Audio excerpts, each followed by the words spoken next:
রমাদানের শুভেচ্ছা, রমাদান করিম, আহলান ওয়া সাহলান রমাদান।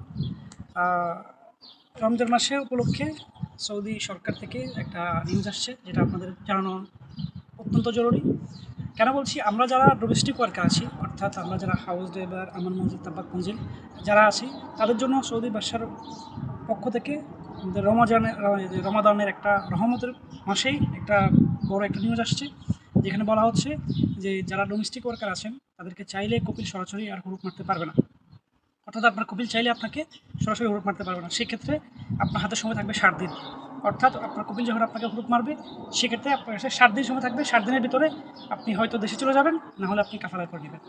এবং এইখানে শর্ত আছে যে 15 দিন পর্যন্ত আপনার কপিল চাইলে আপনাকে আপনার হুরুপটা তুলে আপনাকে আবার নিজের কাছে নিয়ে দিতে পারবে। ও যদি 15 দিন পর্যন্ত যদি উনি না করে, সেই ক্ষেত্রে 15 দিন পরে ওনার ওখান থেকে সিস্টেম থেকে আপনার নামটা ক্যান্সেল হয়ে যাবে।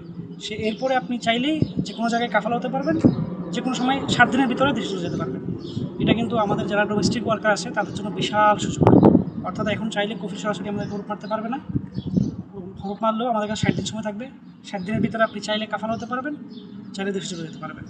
আর কফিলের হাতে 15 দিন সময় থাকবে। ওই 15 দিনের ভিতরেই হয়তো সে আপনাকে আবার তার কাছে ফেরত দিতে পারবে, না হলে তার সিস্টেম থেকে ক্যান্সেল হয়ে যাবে।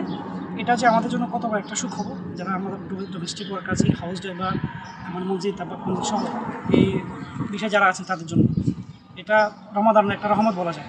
আমাদের সৌদি বাদশার পক্ষ থেকে এরকম একটা নিউজ যে আসছে, এটা আসলে অসম্ভবপরী একটা জিনিস, যেটা আমাদের যারা সৌদি প্রবাসী আসে এদের জন্য বিশাল বড় সুখবর। সবাই ভালো থাকবেন। আসসালামু আলাইকুম।